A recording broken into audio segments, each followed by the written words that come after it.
हाय दोस्तों, मैं आज एक्सप्लेन करने वाला हूँ द पेल ब्लू ई, जो कि एक क्राइम थ्रिलर मूवी है।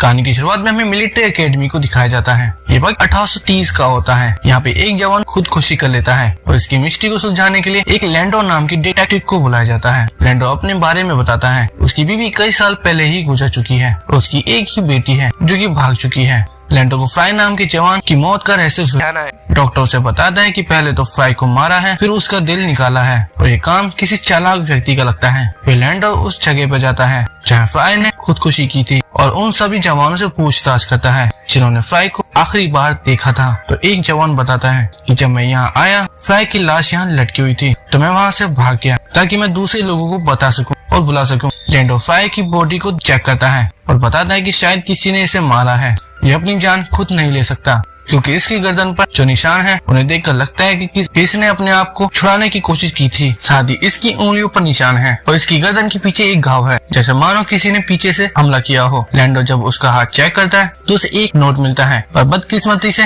वो फटा हुआ होता है। लैंडो इस नोट के जरिए ही मिस्ट्री को सुलझाने की कोशिश करता है। लैंडो को इस अकेडमी में एक पो नाम का जवान भी मिलता है। वो लैंडो से कहता है कि शायद जिसने फ्राई को मारा है वो एक लेखक है। फिर लैंडो एक और जवान से पूछताछ करता है तो वो बताता है कि मैं रात पहरा दे रहा था, लेकिन एक ऑफिसर ने मुझे अंदर भेज दिया। उस ऑफिसर की एक कंधे पर एक स्टार नहीं था, हालांकि दोनों कंधों पर स्टार होने चाहिए, लेकिन ज्यादा अंधेरा होने के कारण मैं उसका चेहरा तो ठीक से नहीं देख पाया। लैंडो पार में आता है जहाँ उसे वो भी मिलता है। वो उससे कहता है कि अगर तुम्हें अपनी आगे की गुत्थी सुलझानी है तो तुम्हें एक लोबेरो नाम की जवान से मिलना होगा, क्योंकि वो फ्राई का रूममेट था और फ्राई की मौत से पहले उनका झगड़ा भी हुआ था। जिसके बाद लैंडो उससे मिलने जाता है तो उसे पता चलता है कि इनका झगड़ा तो काफी महीने पहले ही हुआ था और वो झगड़ा मामूली बात पे था और मामूली सा था। वही सब देख कैप्टन को अच्छा नहीं लगता कि लैंडो उनके जवानों को तंग करे, इसलिए कैप्टन लैंडो को साफ साफ बोल देता है कि कोई भी जवान तुमसे मिलने नहीं आएगा। लैंडो को जो नोट फ्राई के हाथ से मिला था वो पो को दे देता है। कहता है कि इस नोट में आखिर क्या लिखा है और किसने लिखा है, तुम ये पता लगाओ। तो गुद्दी को सुलझाने के बाद पो रात में लैंडो से मिलने जाता है, क्योंकि पो भी शायर है इसलिए उसने उसे सुलझा लिया है। वो लैंडो को बताता है शायद उसे कोई मिलने के लिए बुला रहा था। इसके साथ ही वो बताता है कि जहाँ फ्राई की लाश लटकी हुई थी उसी डायरेक्शन में मैंने एक लड़की को जाते हुए देखा था, पर मैं नहीं जानता कि वो लड़की कौन थी। वो की माँ काफी समय पहले ही गुजर चुकी है। वो बताता है कि मैं अपनी जो भी शायरी लिखता हूँ अपनी माँ के कारण ही लिख पाता हूँ, क्योंकि मेरी माँ सपने में आकर मुझे शायरी लिखने को प्रेरित करती है। अगले दिन पो को लैंडो का लेटर मिलता है। ये दोनों एक घर में जाते हैं जहाँ आकर उन्हें पता चलता है कि यहाँ किसी ने काला जादू यानी कि धार्मिक अनुष्ठान किए हैं, क्योंकि गोलाकार और ट्रायंगल में मोमबत्ती जलाई गई थी और यहाँ बहुत सारी मोम भी पड़ी हुई थी। वो और लैंडो यहाँ एक रेबे नाम का आदमी जिसे इन सब का ज्ञान था उससे मिलने जाते हैं। वो पूछते हैं कि ये निशान किस चीज के हैं। वो बताते हैं कि इस तरह के अनुष्ठान पुराने जमाने में किया करते थे, जब औरतों के बच्चे चाहकर भी नहीं हुआ करते थे, फिर औरतें बहुत ज्यादा बीमार हुआ करती थी। उन्हें बस उस आदमी का दिल चाहिए होता था जो कि फांसी पर लटका हुआ हो। वो भी अपने काम से छुट्टी ले लेता है ताकि वो लैंडो की मदद कर सके। वो बताता है कि मैं डॉक्टर के बेटे आर्टिमस के पास गया था और वहाँ जितने भी लोग थे उनसे एक ही बात सुनी। फ्राई ने खुदकुशी इसलिए की थी क्योंकि वो आर्टिमस की बहन के काफी करीब था। शायद आर्टिमस की बहन ने फ्राई को धोखा दिया था, इसलिए उसने खुद की जान ले ली। रात को लैंडो को अपनी बेटी का विजन आने लगता है, जिससे लैंडो बेचारा काफी उदास हो जाता है। अगले दिन फ्राई का फ्यूनरल किया जाता है और यहाँ फ्राई की माँ भी होती है। वो लैंडो से मिलती है, उसे फ्राई की डायरी देती है और बताती है कि ये डायरी में जो भी लिखा है मेरी समझ में नहीं आता, क्योंकि इसमें सब कुछ नंबर्स में लिखा है। अगली शाम एक छोटी सी पार्टी होती है जिसमें डॉक्टर की बेटी लिया पियानो बजा रही होती है और वो बहुत ज्यादा अच्छा पियानो बजा रही होती है। यहीं पर पो भी होता है जो उसको पियानो बजाता देख काफी खुश होता है और हमें पता चलता है कि लिया भी बहुत ज्यादा शायरी करती है। तभी पो उससे कहता है कि वो उसे अकेले में कुछ बात करना चाहता है, तुम्हें जब भी सही लगे मुझे बता देना, हम बात करेंगे। उधर लैंडो डायरी के पन्नों से ये पता लगाने की कोशिश कर रहा होता है किस डायरी में आखिर लिखा क्या है। वो भी लिया को एक जगह लेकर आता है। वो भी लिया से प्यार करने लगा है। लिया कहते कि तुम अपने प्यार का इज़हार इधर कर सकते हो कि तुम मुझसे प्यार करते हो, लेकिन पो ये बात अपने मुंह से नहीं कह सकता। लिया को एक बीमारी होती है जिस वजह से उसका शरीर कांपने लगता है, लेकिन लिया खुद को जैसे तैसे संभाल लेती है। रात को पो जब अपने बैरिक में वापस जा रहा होता है तभी उस पर बेलिंजर नाम का जवान अटैक कर देता है, लेकिन एंड मौके पर आकर लैंडो आकर उसकी जान बचा लेता है। बेलिंजर ने पो पर इसलिए हमला किया होता है क्योंकि पो ने लिया के करीब जाने की कोशिश की थी और बेलिंजर भी लिया से प्यार करता है। अगले दिन लैंडो को पता चलता है कि बेलिंजर गायब हो चुका है, जिसने पो पर हमला किया था। वो लोगों को पहाड़ी पे लटका हुआ मिला था और उसका भी दिल निकाला हुआ था। डॉक्टर बेलेंजर की बॉडी को चेक करके बताता है कि इसको मारने वाला शायद कोई और ही खूनी है, क्योंकि फ्राई की बॉडी से दिल निकालना और बेलेंजर की बॉडी से दिल निकालना ये दोनों सेम नहीं लगती। तो कैप्टन लैंडर को डांटते हुए कहता है कि तुम्हें जल्दी कुछ करना होगा, वरना ऐसे मेरे सारे जवान मारे जाएंगे। साथ ही कैप्टन ये भी कहता है कि हमें पो पर शक है, तुम उससे पूछताछ क्यों नहीं करते? हालांकि उसका तो फ्राई के साथ झगड़ा भी हुआ था, पर आज तक उसने तुम्हें बताया क्यों नहीं? ये सुनकर वो पो से मिलने जाता है और पूछता है कि तुमने मुझे अभी तक क्यों नहीं बताया कि तुम्हारा फ्राई के साथ झगड़ा भी हुआ था। इसलिए पो माफी मांगता है, कहता है कि मैंने आपसे ये बात छुपाई। अगर मैं उन दोनों का कातिल होता तो मैं अब तक 2 दर्जन लोगों को मार चुका होता, क्योंकि यहाँ रहते हुए मुझे काफी दुख दर्द सहना पड़ता है। तो वो आखिरी बात कहता है कि मेरा उन लोगों से कोई भी मतलब नहीं था। हाँ, मैं मानता हूँ कि मेरा फ्राई के साथ झगड़ा हुआ था, इसलिए सारा शक मेरे ऊपर ही आएगा।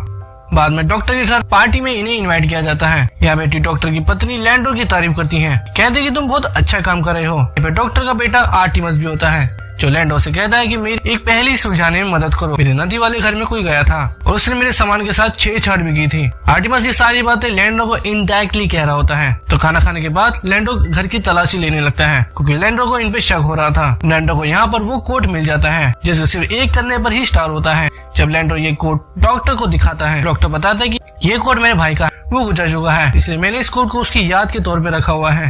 पर तब तक यहाँ पे कैप्टन आ जाता है, बताता है कि एक और जवान गायब हो चुका है जिसका नाम स्टॉट है।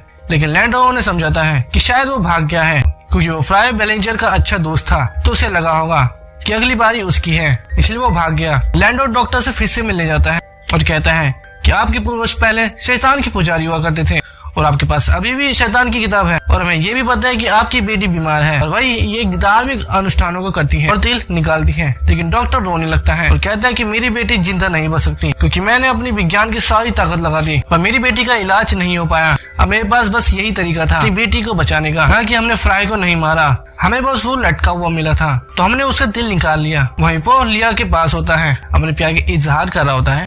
लिया उसे कहती है कि क्या तुम मेरे लिए कुछ भी कर सकते हो? तो वो बताता है हाँ। फिर लिया उसे बेसमेंट में ले जाती है, जहाँ उसको बेहोश करके बांध दिया जाता है। अब लिया धार्मिक अनुष्ठान करती है। यहाँ लिया की माँ और उसका भाई आर्टिमस भी होता है। लिया उसका दिल निकालने वाली होती है। लिया आखिरी बार किसी का दिल निकाल रही है, इसके बाद वो ठीक हो जाएगी।